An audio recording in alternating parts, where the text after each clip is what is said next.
Hello everyone, Ashish this side here and welcome to the power education. Recently आपने एक news देखा होगा, that is the prime minister of India and the Singapore they came together to launch the real time payment system linkages between the two countries. जो India का UPI है और Singapore का पे नाउ है, इनको लिंक किया गया है। तो इस वीडियो में बहुत कुछ जानने को मिलेगा, लेकिन आगे बढ़ूं उसके पहले क्वेश्चन करना चाहूंगा और चाहूंगा कि आप सभी प्लीज कमेंट सेक्शन में अटेम्प्ट करें। जो भी सही उत्तर है डेफिनेटली मैं वीडियो के एंड में बताऊंगा। और आपके क्वेश्चन है that is related to the RBI liberalised remittance scheme. आपको बताने हैं कि इनमें से कौन सा स्टेटमेंट करेक्ट है।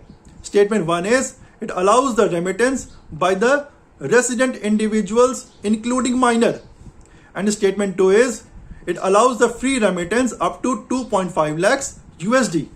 आपके ऑप्शन है option A only the statement 1 is correct, option B only the statement 2 is correct, option C both the statements 1 and the 2 are correct, and the option D is neither the statement 1 nor the statement 2 is correct. So बहुत easy question है, please attempt करिएगा। So now let us begin. See, जब हम UPI की बात करते हैं, हम सभी जानते हैं, हमें से बहुत जन यूपीआई यूज भी करते हैं। UPI is a real time retail payment system.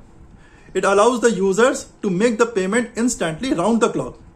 और एक जो रिस्क होता है, उस रिस्क को भी एलिमिनेट करता है, that is sharing of the account numbers.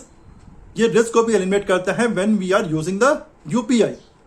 And it enables the users to send the money and to receive the money.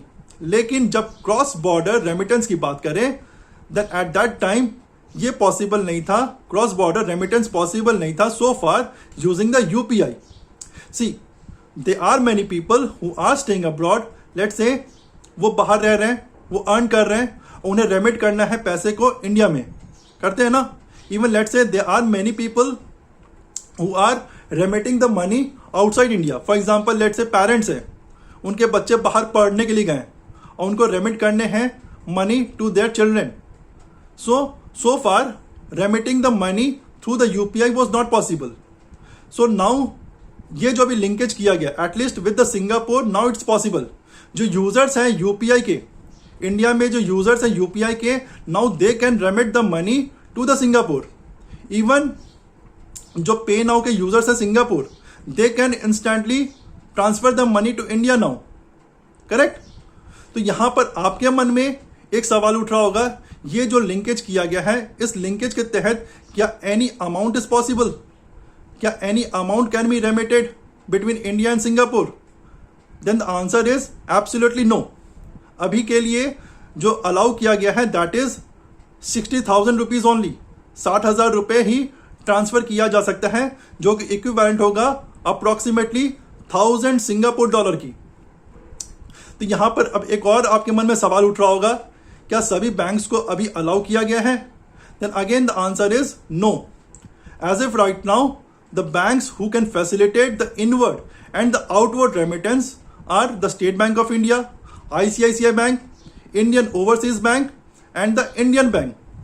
And only the inward remittance जो कि allow किया गया है, that is by the Axis Bank and the DBS India.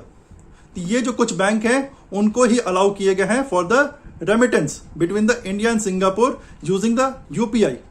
हो सकता है going forwards जो अन्य बैंक्स है, अदर बैंक्स हैं, उनको भी परव्यू में लाया जाएगा। अब बात करते हैं बेनिफिट्स की।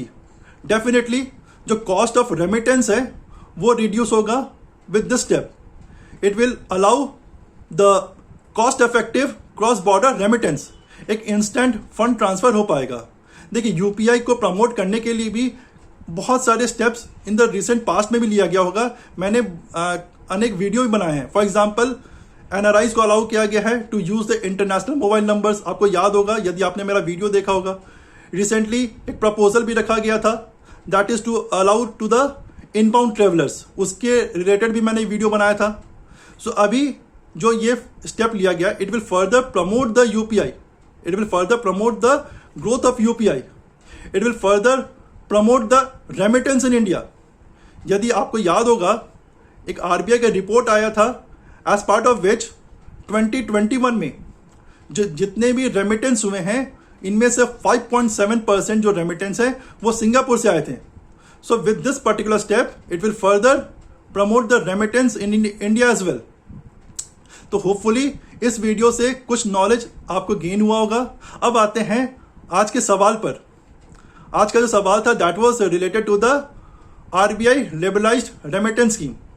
सी, ये जो LRS है, I mean the liberalised remittance scheme, it allows the remittance by the resident individuals up to 2.5 lakhs USD. That means both the statement 1 and the statement 2 are correct. I mean it even includes the minor also. So hopefully इस quiz से भी कुछ knowledge gain हुआ होगा। आपके यदि कुछ भी फीडबैक है तो ज़रूर प्रोवाइड करिएगा। Thank you.